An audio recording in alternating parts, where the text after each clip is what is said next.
अस्सलाम वालेकुम, आदाब, सत श्री अकाल। मैं हूं Raja Adam. Welcome to A-Mart hair and skin laser clinic presents Adam's apple open mic sessions, जहां हर हफ्ते हम मिलेंगे कश्मीर के ब्यूटीफुल ब्रिलियंट फेसेस के साथ। Powered by the accurate group, the prime consultancy in the north. साथ ही साथ टारगेट PMT अब एजुकेशन के साथ टैलेंट भी प्रमोट कर रहे हैं। हम हैं निगीन हाईवे कैफे में। Advertisement and printing by walnut advertisers. हमारे fashion partner fashion fiesta, design partner Anees Bhatt, तमिल इरशाद पे आप हमारे पोस्ट देखते हैं, एंड हमारे डिजिटल पार्टनर्स एडसेंस ग्रुप, जिनकी आप होर्डिंग्स श्रीनगर में देखते हैं। तो अगर आपके पास भी टैलेंट है और आपको लगता है आप इस सेट पे आ सकते हैं एंड लोगों के सामने अपने आप को प्रेजेंट कर सकते हैं, नो मैटर कोई भी कैटेगरी हो, बिकॉज हम ओपन माइक ले आ रहे हैं कश्मीर के तमाम कैटेगरीज के लिए। सो अगर आपके पास भी है टैलेंट, रजिस्टर नाउ। आपके स्क्रीन पे नंबर दिए हुए हैं। कश्मीर की एक रिनाउंड फेस, अगर हम ऑथर की बात करें, आप सब जानते होंगे जो सोशल मीडिया पे स्पेशली हम सबको फॉलो करते हैं या सोशल मीडिया पे एक्टिव हैं, Soleha Shabir. Here we go. मशरवथस जानान चकर याद पेमै ब छुक आज वफा वेगान चकर याद पेमै ब। बिल्कुल इथे पे पन कशर जबान तो कशर मीरास मुशरोमुत। असन पाई कत पे आए तो कोत गसन। खैर, अस्सलाम वालेकुम, मेरा नाम सोलेहा शबीर है। मैं एक ऑथर हूँ। आप सब मुझे जानते हैं, शायद कुछ नहीं भी जानते हैं। खैर, वो बात की बात है। वैसे बहुत सारे लोगों ने मेरी दुख भरी दास्तान तो ऑलरेडी बहुत सारे टाइम सुन ही ली है, इसलिए आज हम दास्तान में नहीं जाएंगे। आज हम आउट ऑफ द बॉक्स जाके कुछ चीज़ें डिस्कस करेंगे, और जिसमें से मेरे हिसाब से सबसे इम्पॉर्टेंट आजकल के आर्टिस्ट के लिए अपने कल्चर को लेके चलना एक बहुत इम्पॉर्टेंट पॉइंट है। आगे चल के शायद मैं राइटर्स के बारे में, राइटर्स के लिए कुछ बातें करूंगी, जिसमें हम सब जानते हैं कि जब भी राइटर कुछ चीज़ लिखता है तो पब्लिशिंग के लिए उसको काफ़ी ज़्यादा प्रॉब्लम्स होती है।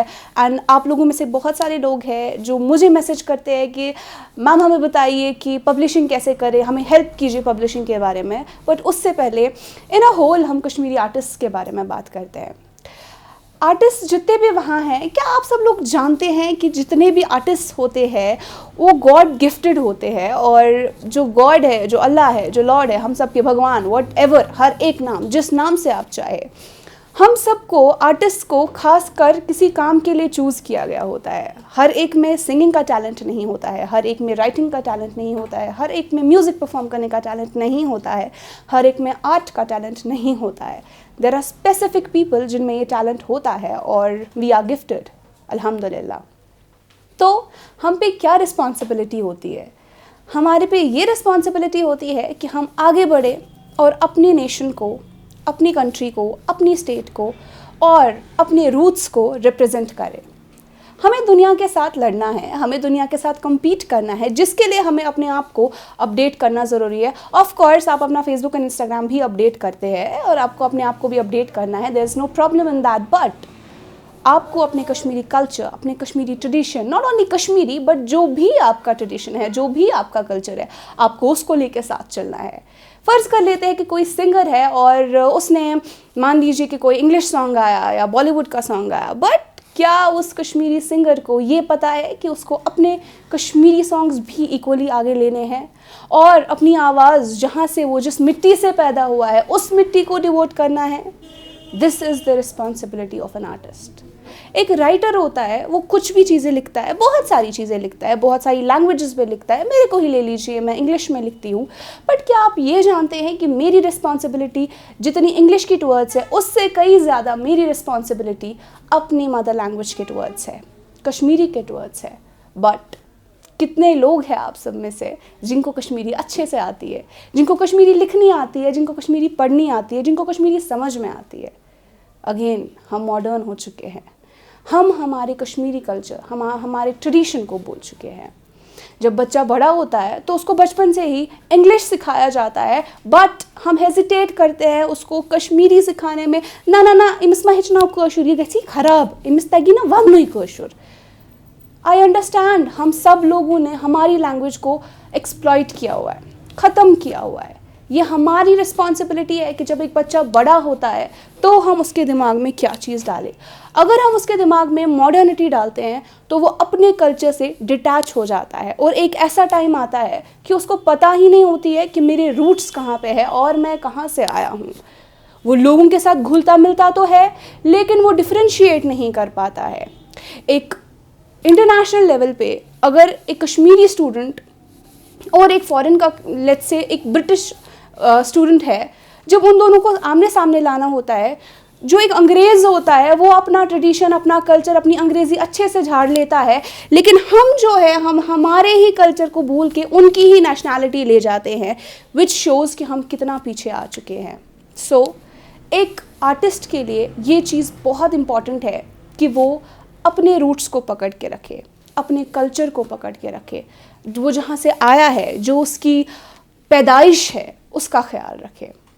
अब खैर हम आते हैं हमारे राइटर्स पे, एंड अगर एक राइटर मैं हूँ और मेरा भी ये फ़र्ज़ बनता है कि मैं उन लोगों की हेल्प करूँ जो मुझसे किसी चीज़ की हेल्प मांगते हैं। एंड जब मैंने देखा है तो बहुत सारे लोग मुझसे ये हेल्प मांगते हैं कि हम पब्लिशिंग कैसे करें।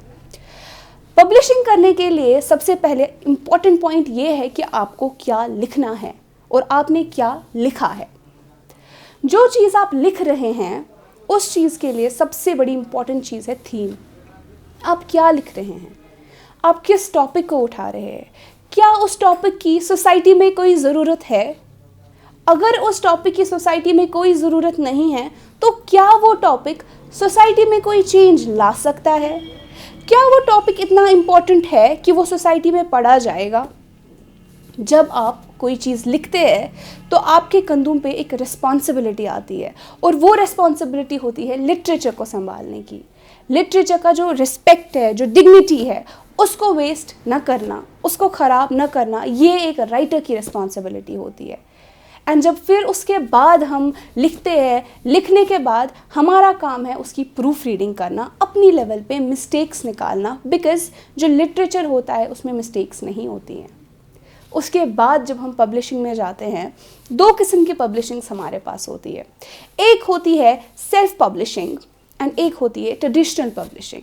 एंड ट्रेडिशनल पब्लिशिंग जो है वो एक बेटर सोर्स है, इसलिए क्योंकि ट्रेडिशनल पब्लिशिंग में आप अपना मैन्युस्क्रिप्ट आगे पब्लिशर को देते हैं।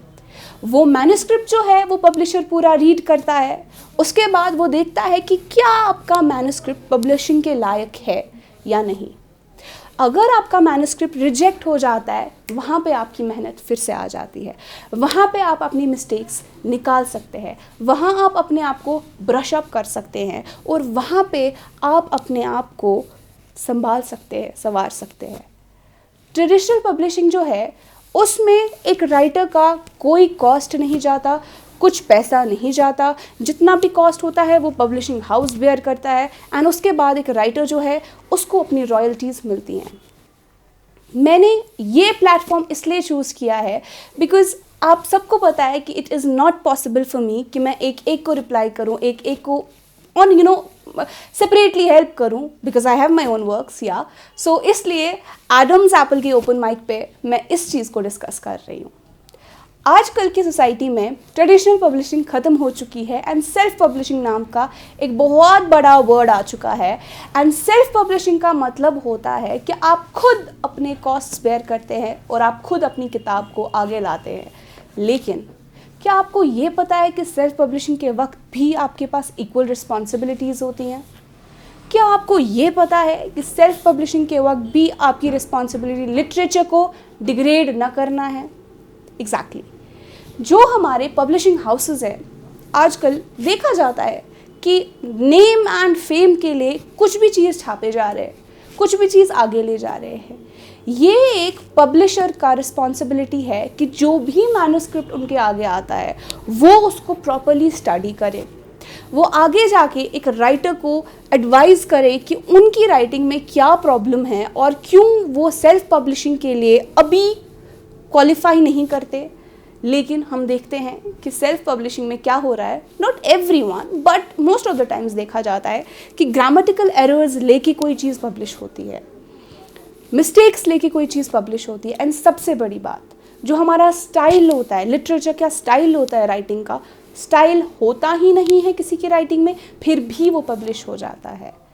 जब भी हम कोई चीज़ लिखते हैं हमारे दिमाग में एक चीज़ होती है, इट शुड बी परमानेंट, मतलब ख़त्म नहीं होना चाहिए, पेरिश नहीं होना चाहिए। पब्लिश किया, 2 दिन सबने याद रखा, फिर भूल गए। अगर आपकी राइटिंग ब्यूटीफुल है, अगर आपकी writing up to the mark है, वो नहीं भूली जाएगी। विलियम शेक्सपियर, कितने लोग भूल चुके हैं उनको, कोई नहीं, सबने उनका नाम सुना है। वर्ड्सवर्थ, कितने लोग उनको भूल चुके हैं, सबने उनका नाम सुना है। तो आप जब अपने आप को एक राइटर करार देते हैं, एक ऑथर करार देते हैं, तो क्या आपके दिमाग में ये चीज़ होती है कि मुझे आगे शेक्सपियर की तरह याद रखा जाएगा? यहाँ तो कोई अपनी जगह आपको जानता नहीं है। शेक्सपियर की जगह याद रखने का एक बहुत बड़ा सवाल है। हो सकता है कि आप शेक्सपियर से भी आगे निकल जाए, लेकिन उसके लिए आपको अपनी राइटिंग टेक्निक्स का ख्याल रखना है।